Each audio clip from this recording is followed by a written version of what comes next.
Bien, entonces en el día de hoy empezamos una nueva unidad. Básicamente esta unidad se llama Administración de Memoria y vamos a hablar de algunos conceptos que influyen. Entonces, básicamente en la definición podemos decir que una de las funcionalidades de un ordenador, de un computador, es procesar información, ¿sí?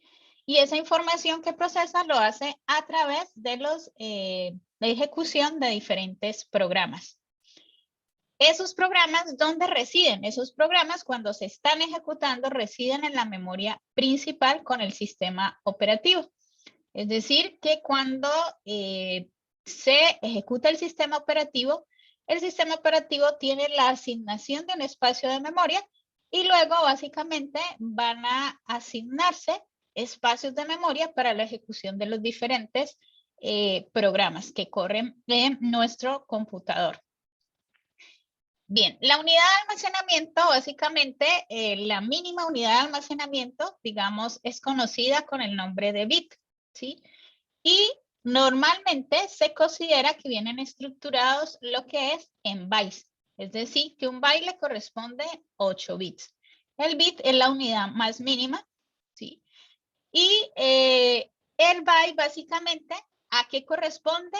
Corresponde al número de bytes, ¿sí? Que puede tener a una unidad de direccionamiento y básicamente se suele hacer referencia a palabras. Sí, eso lo vimos en las primeras clases iniciales cuando hablamos sobre los diferentes sistemas de codificación que existen como UTF-8, ¿sí? ASCII, ¿sí? Los diferentes y básicamente es una unidad, representan una palabra y un código en binario.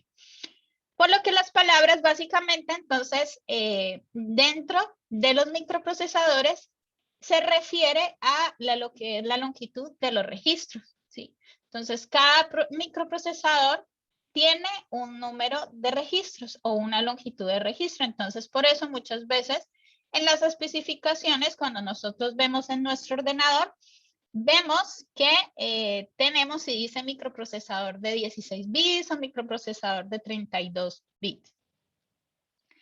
La administración de memoria, entonces, básicamente es la responsable de ciertos, digámoslo así, aspectos. Uno es asignar memoria a los procesos, es decir, los procesos están corriendo, cada proceso tiene un espacio de memoria y el administrador se encarga de asignar ese espacio a ese determinado proceso. Proteger también la memoria asignada a cada proceso de accesos no deseados de otros procesos, ¿sí? En tal caso, de que cuando estábamos viendo lo de hilos, vimos que hay ciertas zonas o fragmentos o información que está dando, por ejemplo, un hilo, que básicamente va a pertenecer a ese hilo, ¿sí? No va a ser información que es compartida. Entonces, eso genera un espacio de memoria, ¿sí? Para cada, en este caso, para cada hilo. Proteger la memoria asignada al sistema operativo de accesos no autorizados. También es otra de las responsabilidades de la administración de memoria. Para acceder a la memoria, básicamente, existen o se pueden clasificar o existen diferentes tipos para acceder a esa información. Una se llama que lo que son asociativas y otra lo que son las convencionales. Esas celdas de información de la memoria que se llaman asociativas básicamente es cuando se le pide información y esa información está almacenada en una dirección.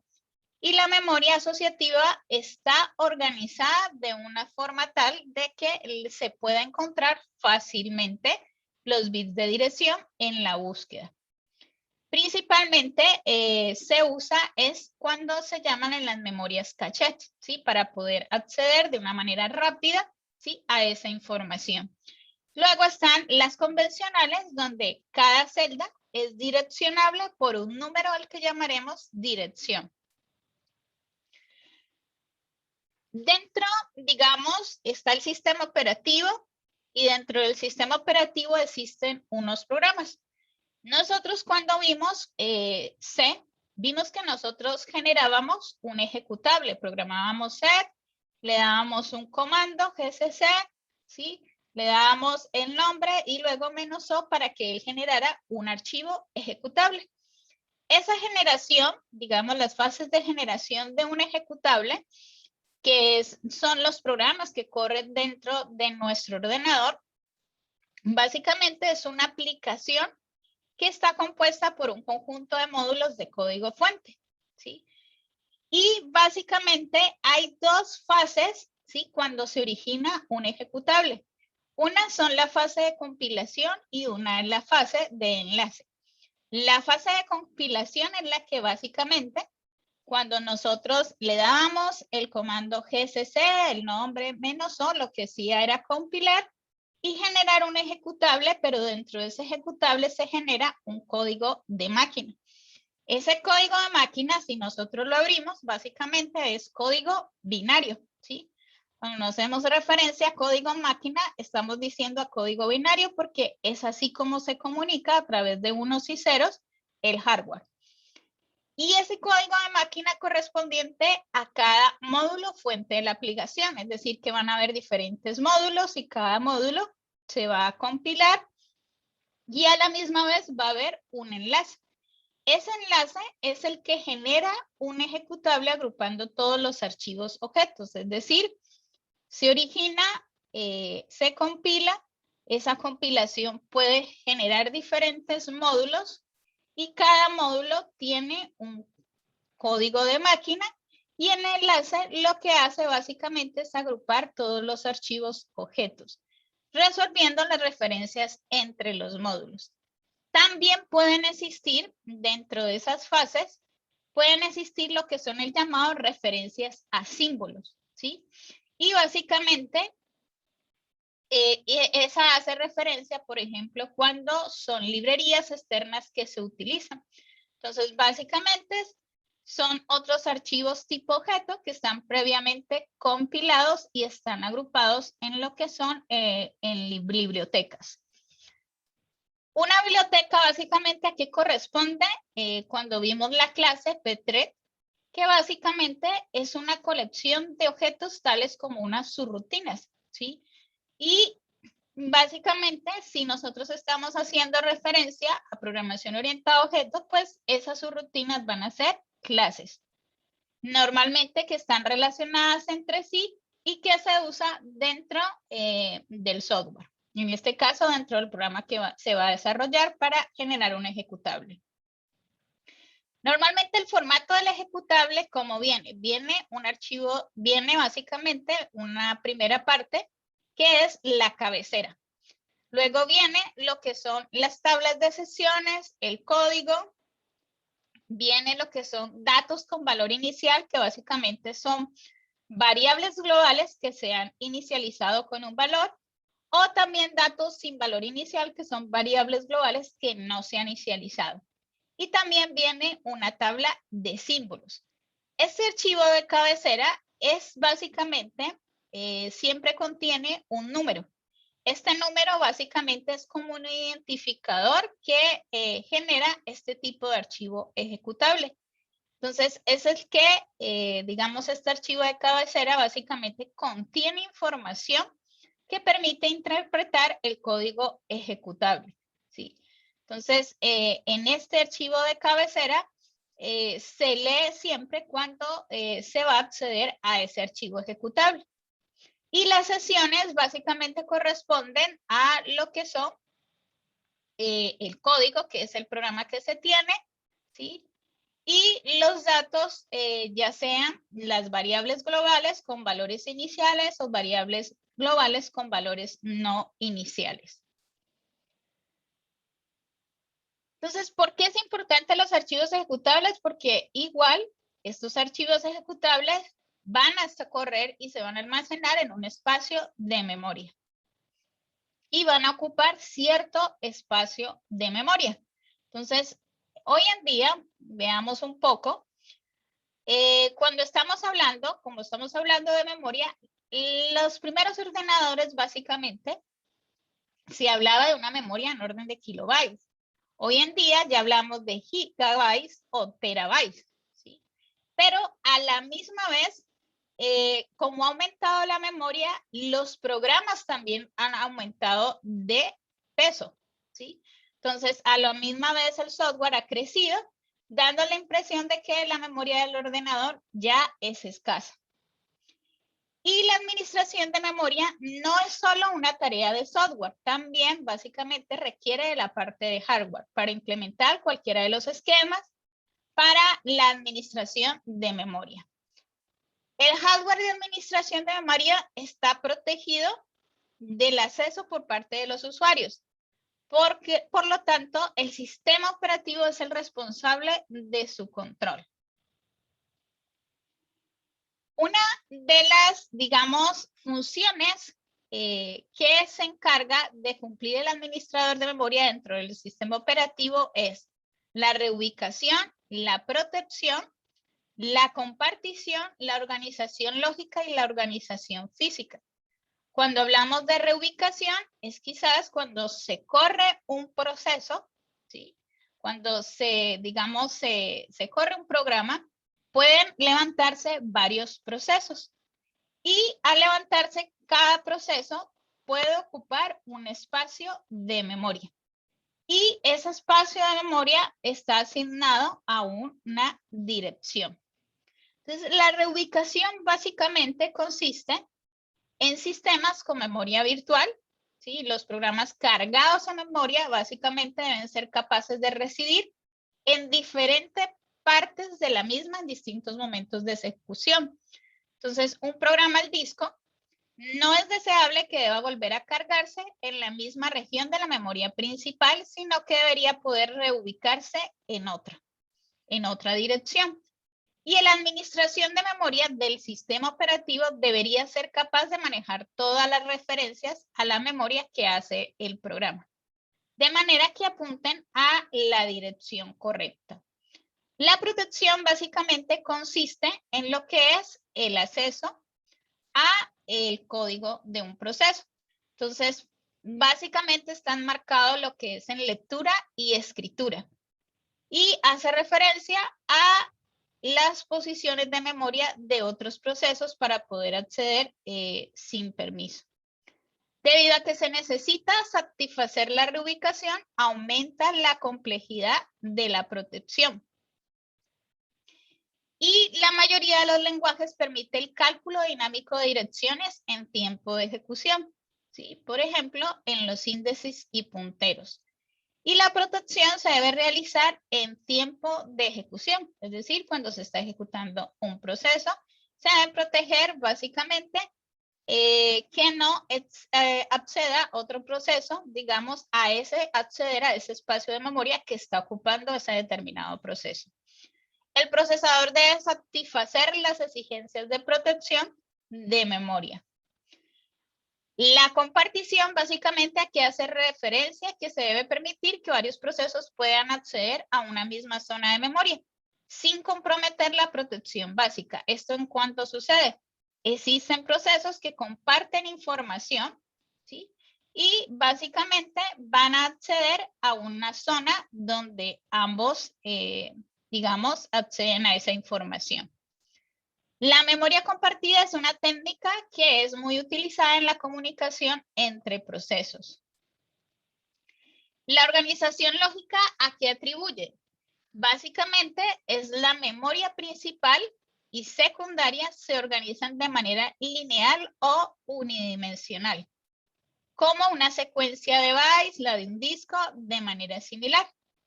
Y esta organización se refleja en el hardware de la máquina, pero no en la forma en que los usuarios organizan sus programas, lo cual generalmente es en base a módulos.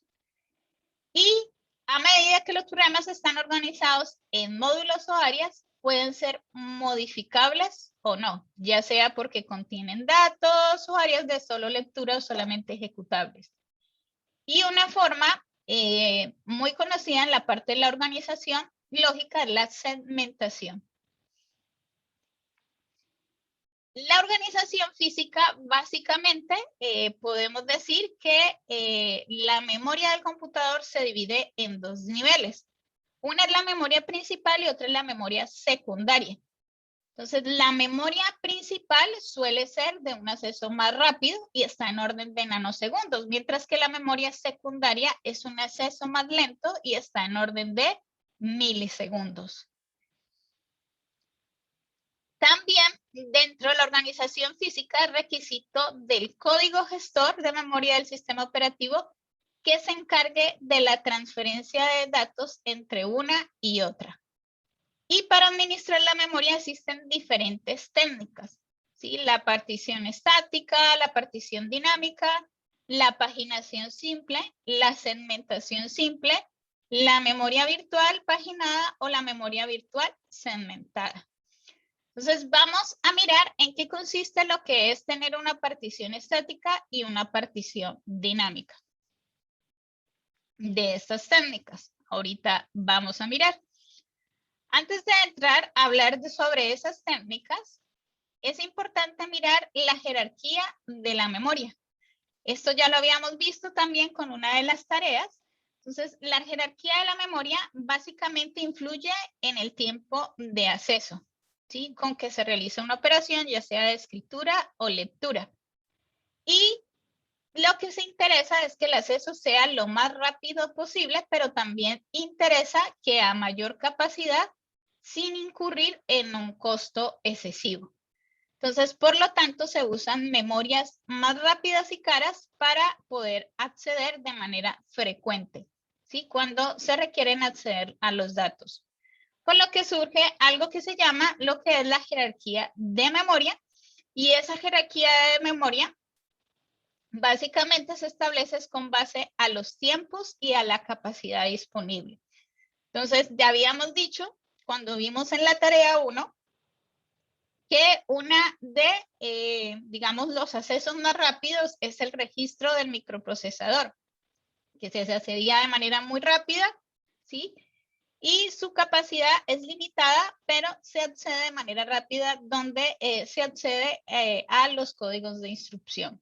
Luego está la memoria caché, la memoria principal, las unidades de disco y las unidades de cinta u ópticas, que entre las unidades de disco y las unidades de cinta y ópticas es la charla que hubo la semana anterior. El sistema operativo básicamente es un asignador de recursos, lo que implica básicamente que cada recurso, el sistema operativo siempre debe llevar contabilidad del recurso, ¿sí? Es decir, debe básicamente llevar, digamos así, diferentes tablas para poder conocer la información de cada proceso. El sistema operativo debe tener una política de asignación del recurso. El sistema operativo también debe asignar ese recurso a los procesos que lo necesiten y el sistema operativo debe recuperar el recurso cuando los procesos ya no lo necesiten.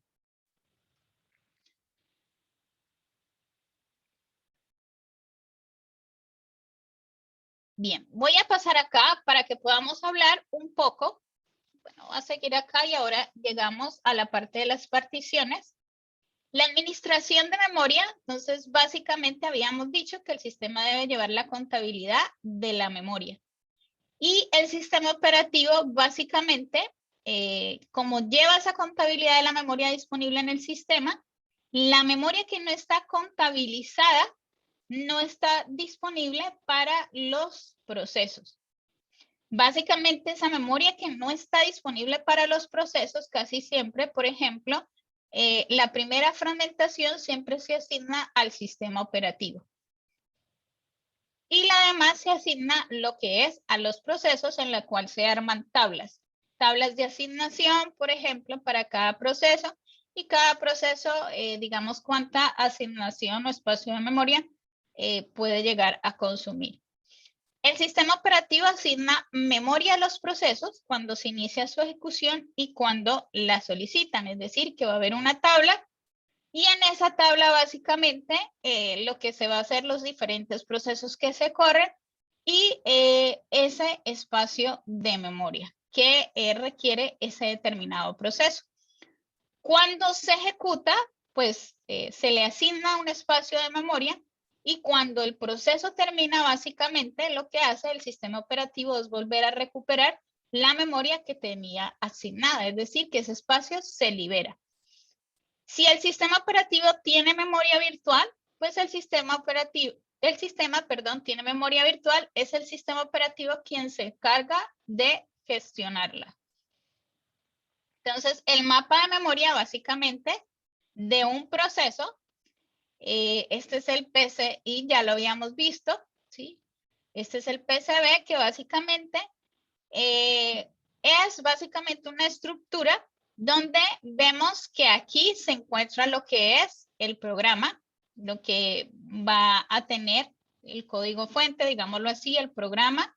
Aquí van a tener lo que son las referencias, que son los datos, ya sean las variables locales o variables, las variables locales o asignaciones que se vayan a hacer. Y aquí básicamente es una pila. Entonces, este mapa de memoria de un proceso está formada por diferentes regiones o segmentos. Entonces, cuando se activa la ejecución de un programa, ¿sí? Y esa ejecución de un programa está en código de máquina, se van a crear varias regiones dentro del mapa. Y esas regiones iniciales van a corresponder con diferentes secciones del ejecutable, ¿sí? Como módulos.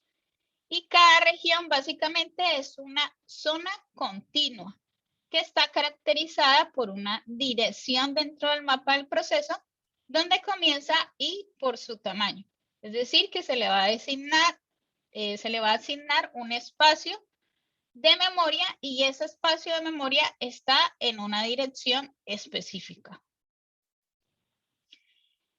El mapa de memoria de un proceso, digamos, está asociada con una serie de propiedades y características.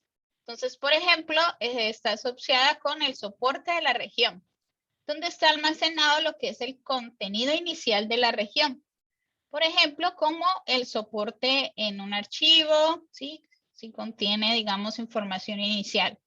El tipo de uso compartido, si es privado o es compartido, si otros procesos pueden acceder a la información, o si es netamente privado.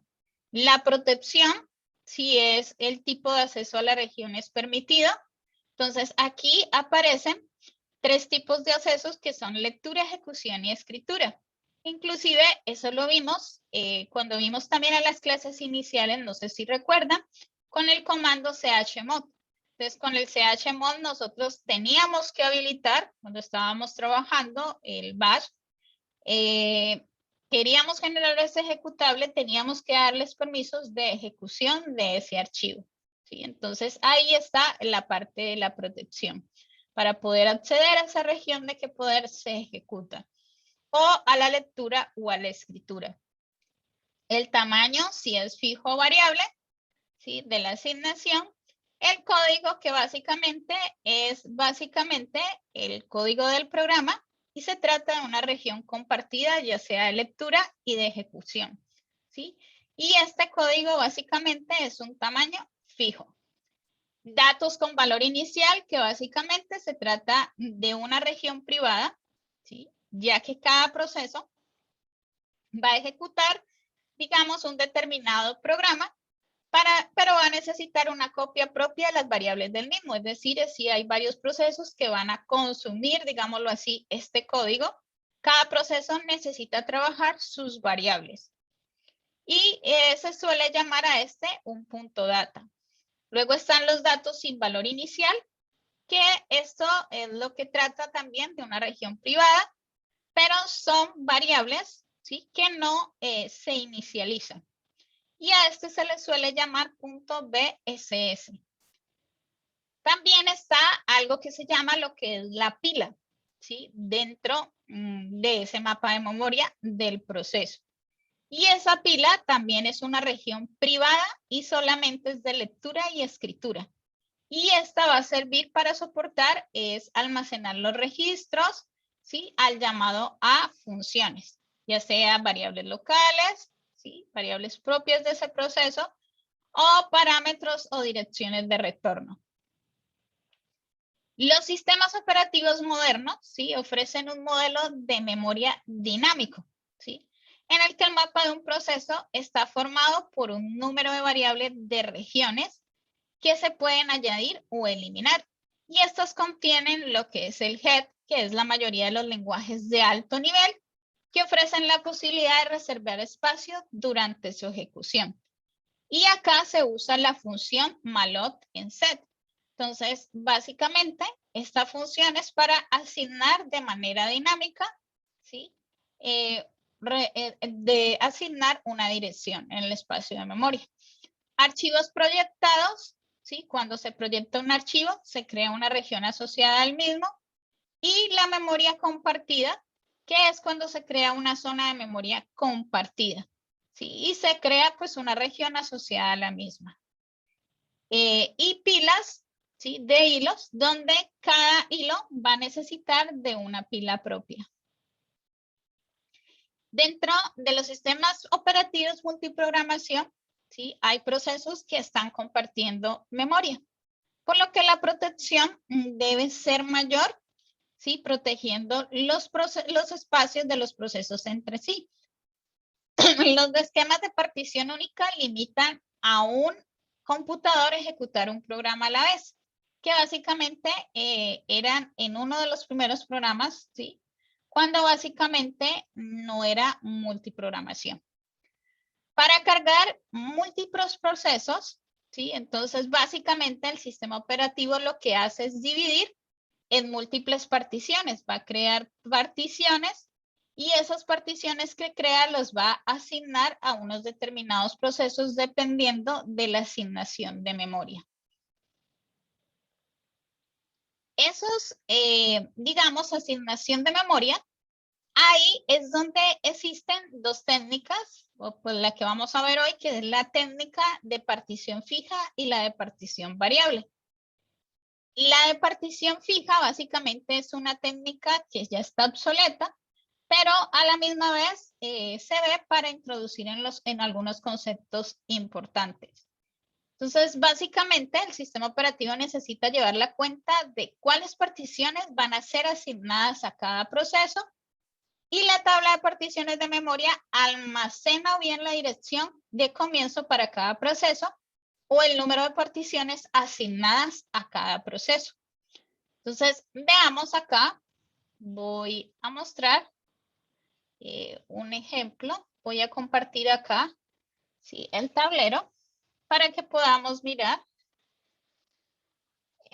y voy a escribir acá.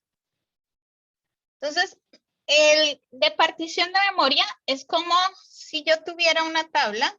Vamos a ver si me deja escribir acá.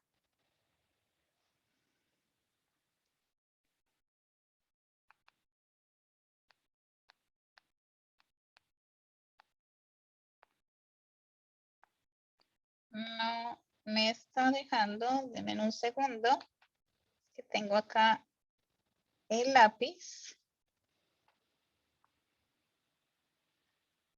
Un segundo.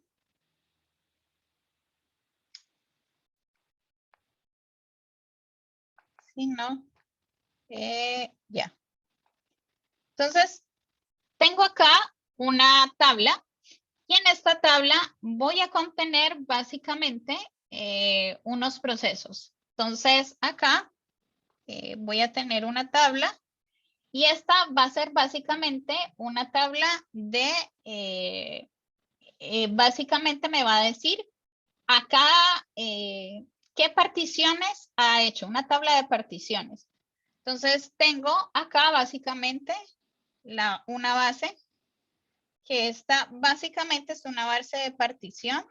Déjenme limpio esto y voy a hacer más grande la tabla. Entonces yo tengo una tabla y esta sería lo que se llama una base de partición. En esta base de partición simplemente voy a tener lo que es las particiones con los espacios de memoria asignados. Entonces, esta es la base de partición y este es el tamaño. Entonces, aquí yo voy a tener una base de 10 y voy a tener 18K. Voy a tener una base que es de 28 y voy a tener un espacio, por ejemplo, de 12K. ¿Sí? Te voy a explicar esto. Y voy a tener lo que son una base de 40 y un espacio de 8K. Y tengo una base de 48 y una base de 16K. Entonces, básicamente lo que estoy haciendo es mostrando 4 particiones, ¿sí? Entonces, esas 4 particiones estoy diciendo que básicamente la primera partición, ¿sí? Corresponde a un tamaño de 18K. La segunda partición corresponde a un tamaño de 12K y hay otra partición corresponde de 8K y otra corresponde a 16K.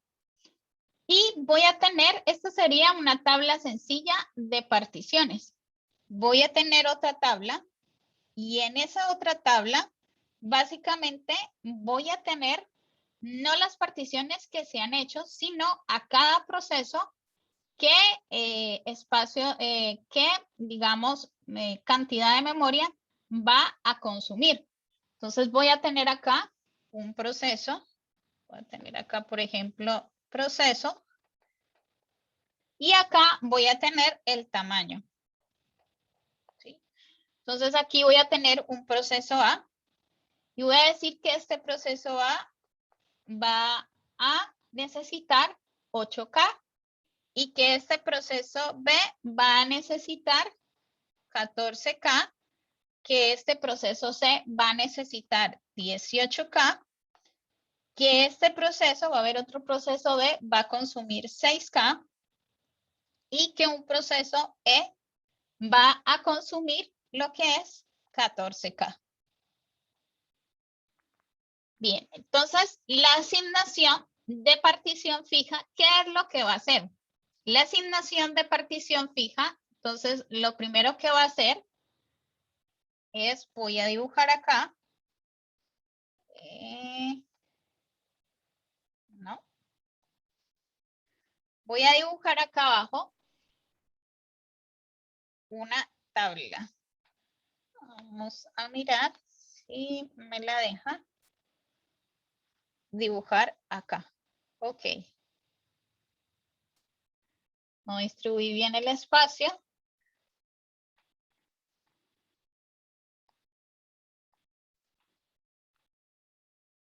No.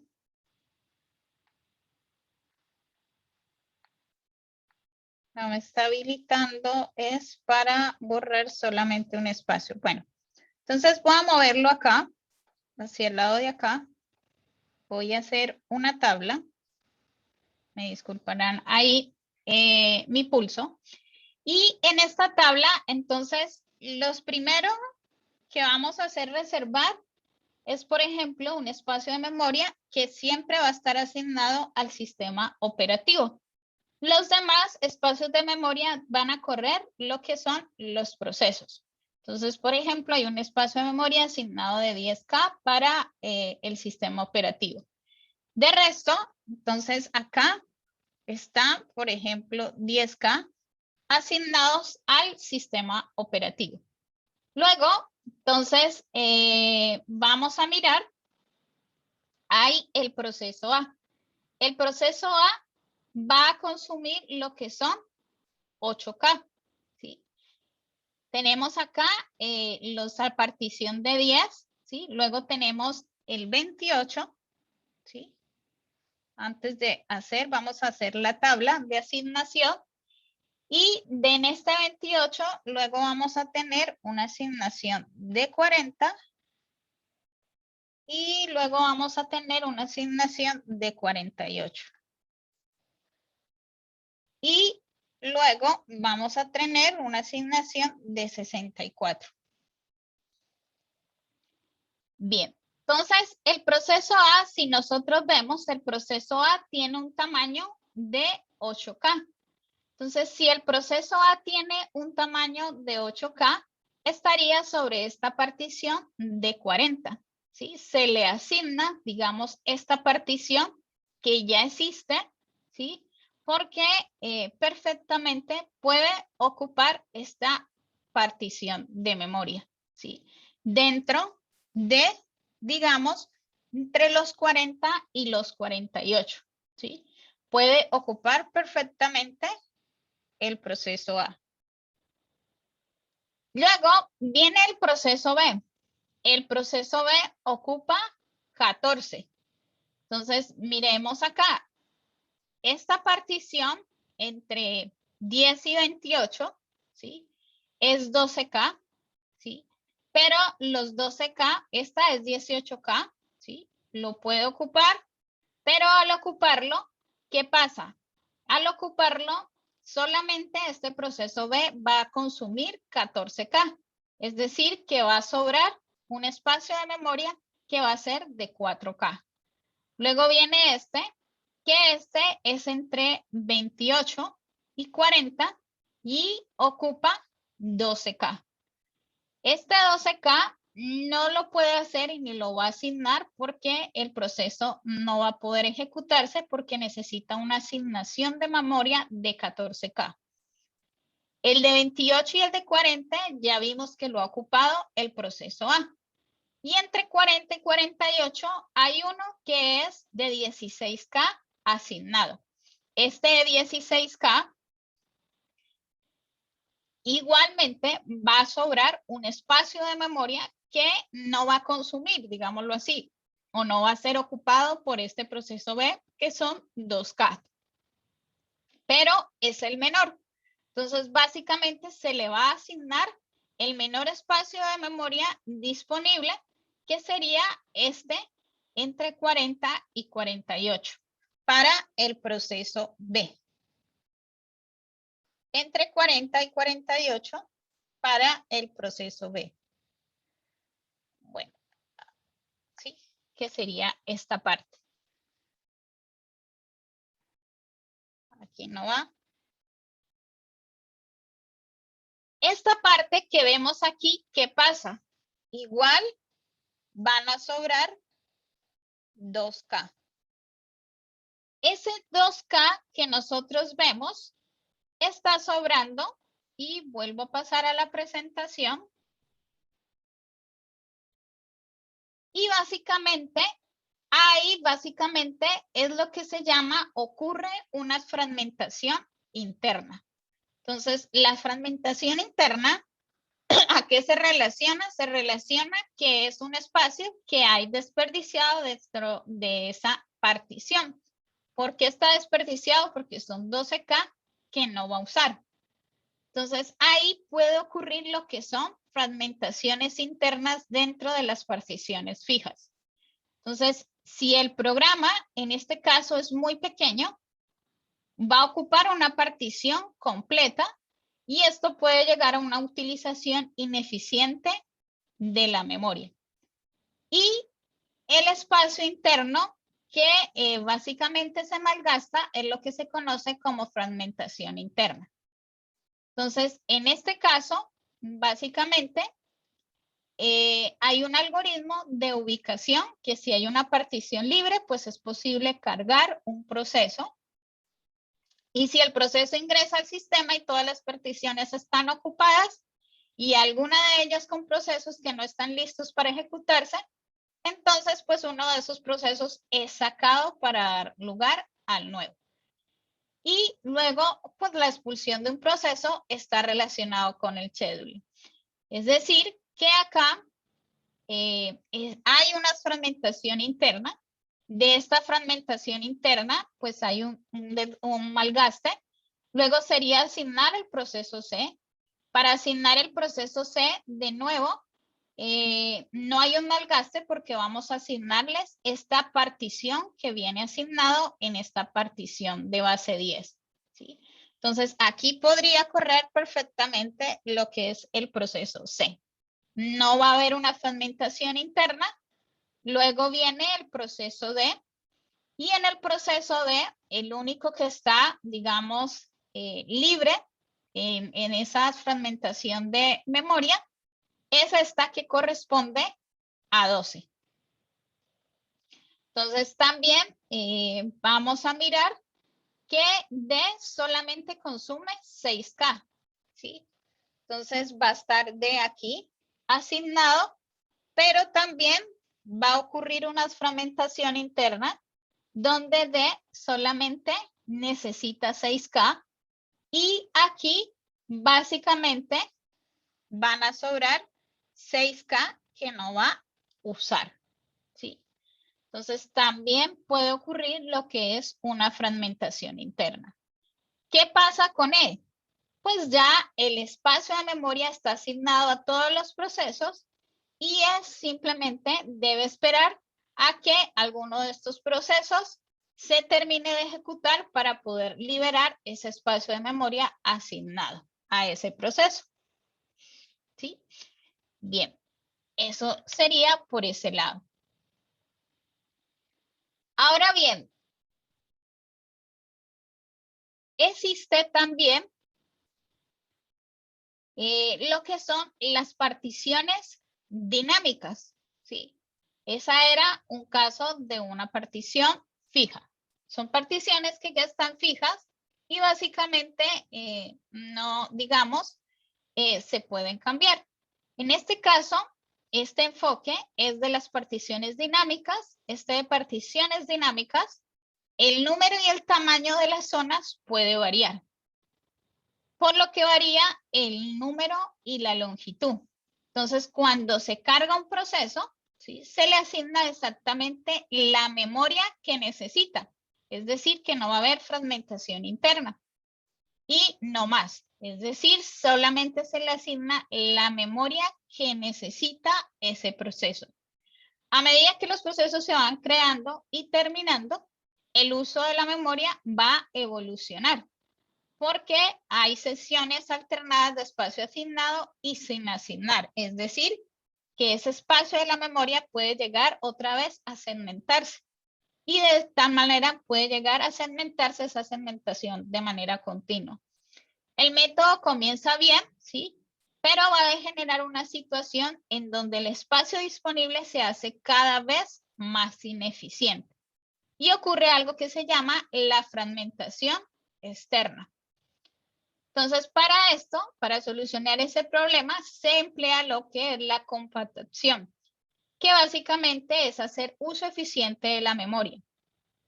Entonces, al mover los procesos en memoria, existen lo que son huecos, y esos huecos en la misma se pueden recolectar en una sesión única de espacio sin asignar.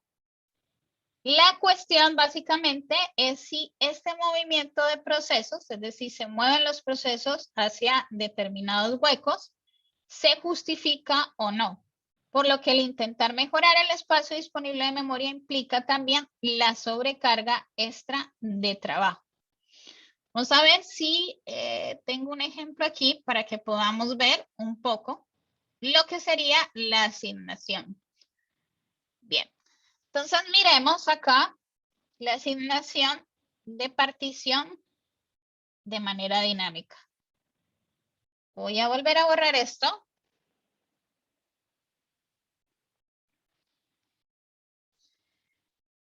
Y miremos acá, es como si tuviera varios procesos. Aquí voy a tener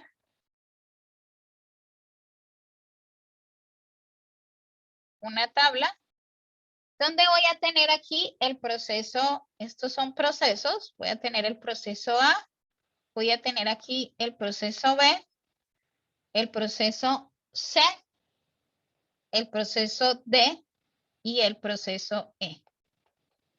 Y a cada proceso, lo mismo que habíamos dicho en la partición fija, vamos a tener un espacio inicial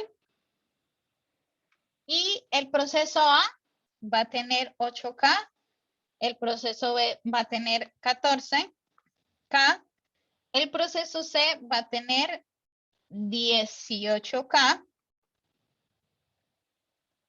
el proceso D va a tener 6K y el proceso E va a tener 14K. Y lo mismo, como es dinámico, entonces el proceso va a tener un tiempo de llegada y un tiempo de duración. Entonces aquí vamos a tener duración.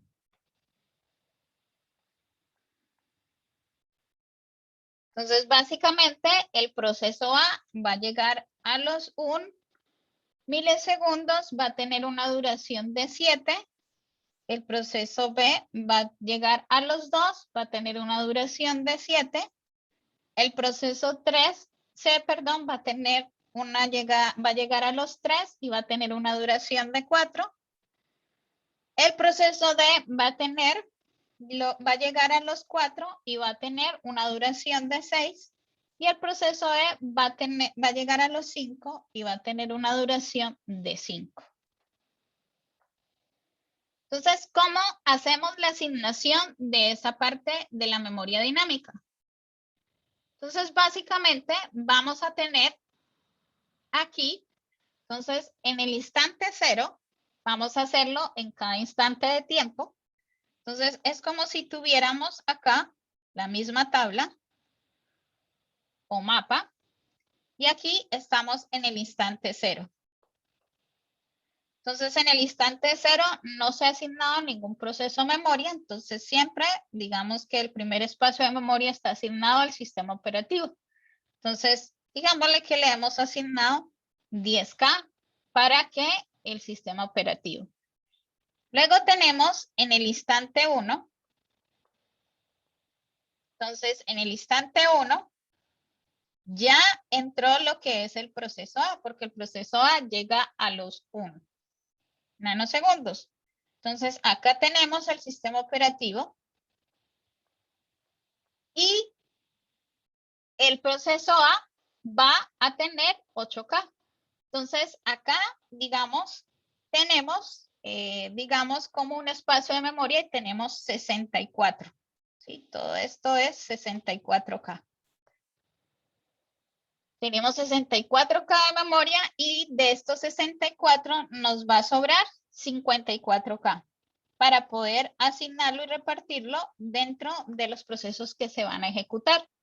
Y este 10K es reservado para el sistema operativo. Entonces, estos 54K vamos a asignar solamente 8 para que se ejecute el proceso A. Entonces, el proceso A solamente se le va a asignar el espacio de memoria que necesita. En este caso sería de 8K. Entonces, si es de 8K, ya no habrían libres 64K, sino que ya tendríamos ocupados 18 menos los 64, saldría 48K.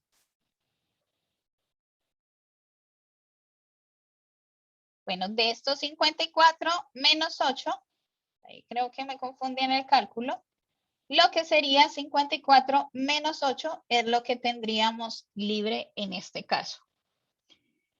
Luego, ¿qué vendría? De nuevo, vendría el proceso B, ¿sí? Y el proceso B, ¿sí? Sería en el instante 1, entró el proceso A. Luego, en el instante 2,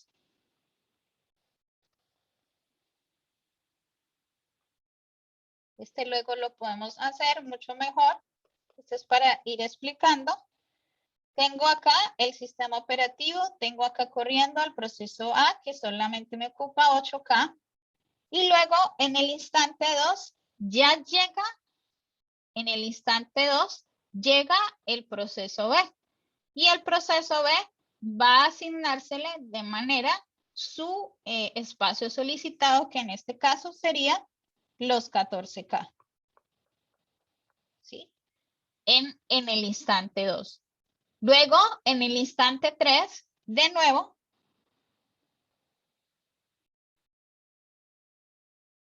voy a tener los 10K ocupados para el sistema operativo, los 8K para el proceso A, los 14 para el proceso B, y en el instante 3 ya entraría el proceso C. Entonces, al proceso C se le asignan lo que son 18K. ¿Sí? Cuando entra el proceso C, entonces ya tendría, ¿cuánto tendría libre? Tendría 10K, 18K, 18K más 14K, ¿sí? Y 18K los tendría totalmente ocupados. Es decir, que solo me cabrían ¿cuánto me quedaría libre en esta parte? ¿Sí? ¿Cuánto me quedaría libre? Si tengo 10, 8 ocupados, serían 18 más 14, ¿qué nos darían? 32K. 32K más los 18, ¿cuánto nos daría? 32 más los 18. Nos darían 30K.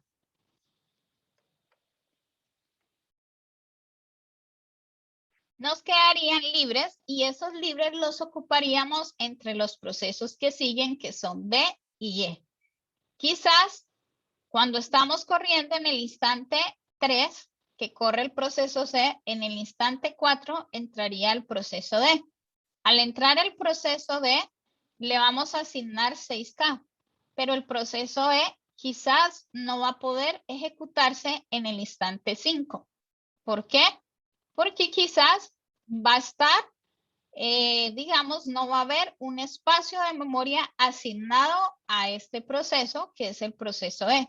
Entonces, tendría que ser que el proceso C termine en el instante 4 para liberar los 18K y que puedan ser, de eso que es liberado, ser asignado 14K para el proceso E. ¿Sí? Y ahí ocurriría lo que es la fragmentación externa, porque de esos 18K solamente se necesitan los 14K, ¿sí? Para volver a ser asignados al proceso E. Bien. No sé esta parte, entonces acá básicamente ocurriría lo que es en las particiones dinámicas, lo que es la fragmentación externa, ¿sí? Entonces la fragmentación externa básicamente es un espacio disponible que se hace cada vez más ineficiente, por lo que requiere, digamos, más sobrecarga de trabajo. Existen unos algoritmos de selección de partición, ¿sí? Es decir, unos algoritmos que van a seleccionar la mejor partición que se le va a dar a cada proceso. Entonces, en situaciones de que múltiples agujeros de memoria son suficientemente grandes, ¿sí? Es decir, porque cada vez que se libera un proceso, va a liberar un espacio de memoria y quizás se van a armar agujeros. Y esos agujeros básicamente pueden llegar a hacerse suficientemente grandes para contener un proceso. El sistema operativo pues va a usar un algoritmo que mejor seleccione en qué agujero se va a cargar el proceso, ¿sí? Para que no se produzca lo que es la fragmentación interna, que básicamente es el malgaste de memoria. Entonces, existen unos algoritmos, dentro de esto es el algoritmo del primer hueco, el first fit, que básicamente es el primer hueco que encuentra. Es muy rápido, tiende a dejar huecos pequeños en las zonas bajas de la memoria y grandes en las altas, suponiendo en la búsqueda que comienza por las zonas bajas. Luego está el hueco que mejor se ajusta, el best fit, que es más lento y tiende a generar huecos pequeños. Y luego está el que peor se ajusta, el worst fit. Y básicamente la idea es que va a dejar huecos más grandes. El peor, digamos, de los tres en simulaciones se han mostrado que el worst fit pues es el que produce los peores resultados. Bien, entonces luego vamos a trabajar un ejemplo para reforzar en estas técnicas con estos algoritmos de selección de partición para que podamos mirarlo de manera gráfica y a la misma vez cómo se trabaja estos espacios de memoria en código en lenguaje C, que sería para el día viernes. No sé si dan preguntas, voy a suspender la grabación.